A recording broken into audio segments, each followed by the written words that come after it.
resources are being sent from the Sunshine State to the U.S. southern border to stop the invasion before the illegals get across the border. Florida's Chief Financial Officer Jimmy Patronis just toured the border and saw firsthand how Florida's resources are being used to stop the Biden border bloodbath invasion. And Florida CFO Jimmy Patronis joins us right now. Jimmy, great to see you. What did you see at the border? So it was eye-opening. I did not expect to see the crisis at hand, nor did I expect to understand the magnitude of the criminal human trafficking that's taking place there. Millions and tons of drugs are crossing the border, guns, and as you see the amount of resources that Texas is putting to bear, $9 billion Texas is spending, with a B, in order to protect the border, and they were so grateful for the Florida support. And it was important for me to see the morale of our men and women there, and our guys are volunteering to be there. They love to be there. They love that they're making a difference, and Texas is very appreciative. Jimmy, they're definitely there, and they're helping, and they're making a difference. How concerned are you about the readiness? I mean, we saw those Texas National Guards trampled upon a couple of weeks ago. I mean, this is dangerous stuff. This is not typically, I mean, they're typically not ready for combat, so to speak, or those type of situations. How concerning do you see that situation? So what we saw at Eagle Pass, where they had made a force presence known, the barbed wire, the Connex containers, literally it's gone from thousands a day down to less than 100 a day. So those cartels are now moving those bodies, those people they're trafficking, the drugs, to other parts where they can have some access. Now it's a different cost of business. They have to move up the border. But what you saw with that rush over the guard, that was actually federal land. And again, this is a perfect example where the Biden administration does not care anything about the border. They're totally ignorant to it, or they're just incompetent, or all the above. But they're so quick to ship these illegal immigrants through secret flights all over the United States, including Florida. Jimmy, put into perspective for us how the dollars that the state of Florida is spending are making sense in terms of pushing back against this crisis that's happening on the southern border right now. What's the return on investment, if you will, for Floridians as you continue to push back and spend money to stop this flow of illegal migrants? Well, make no two bones about it. Those illegals that are entering into our country are going to go where other like-minded or same countrymen are living. In the state of Florida, we have had a long history of being supportive of those that are leaving communist Cuba. So we've got this environment here where we support those that are fleeing Cuba. Well, just in the last 4 years, there's been over 300,000 that have been identified that have crossed the border that said, I'm from Cuba. So you know what, they will go and they will identify themselves. Good, look, it's on the honor system. You can say whatever country you're from, and we have to listen to dialects to understand where they may be actually from. But they're going to come to the state of Florida because of the familiarity there of folks there they know. It's no different with Venezuela. And the drugs and the criminals and that activity will follow in the packs with those. So Florida's doing the right thing. I'm proud of Governor DeSantis and the resources we're pushing to try to keep Florida safe.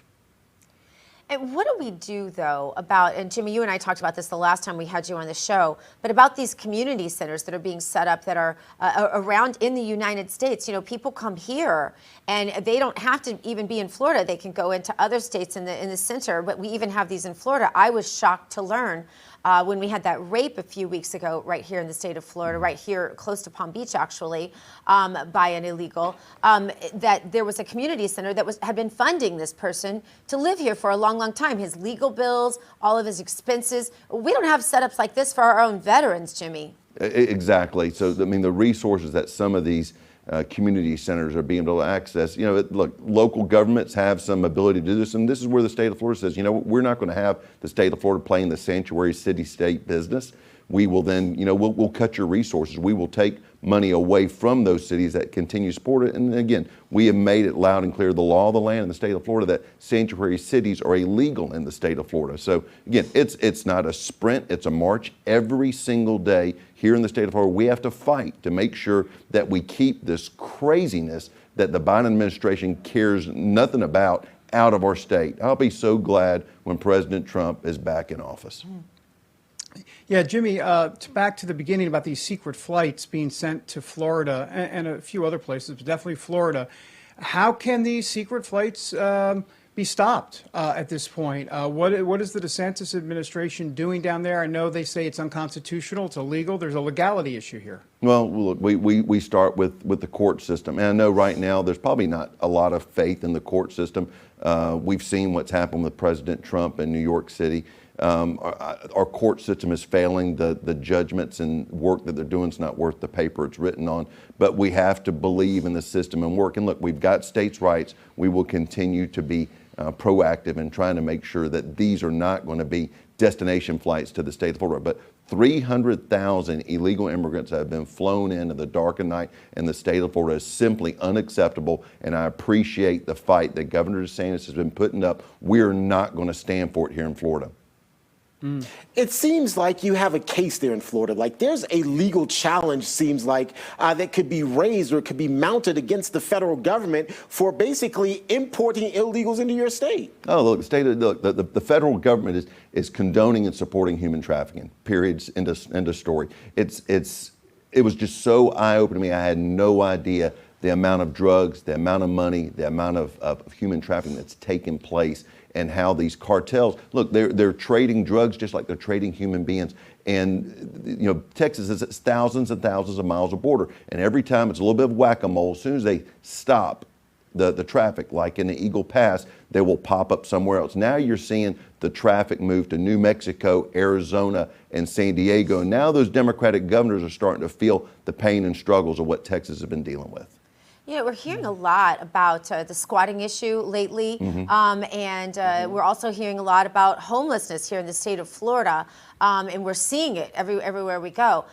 What is the state of Florida, what are red state governors doing about this as we kind of see this freight train coming at us? And this is because of the border invasion. If it weren't for the border invasion, right, there wouldn't be all of these people squatting in people's homes and living on our streets. But what kind of common sense legislation, that's what you're known for, Jimmy Patronis, what kind of common sense measures can we take to avert this before at the pass? So just this week, Governor DeSantis signed legislation making the squatters' rights, making them more protective for property rights. So again, we're in Florida, we're not going to stand for this lawlessness that is taking place in blue states or deep blue cities around the country.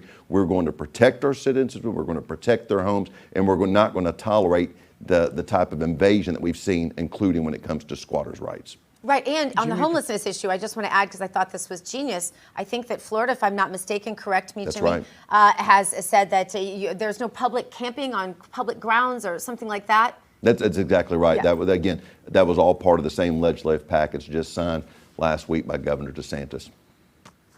Jimmy Patronis, really appreciate you being here. We love having you on the show. Thanks, guys. Thank you so very much.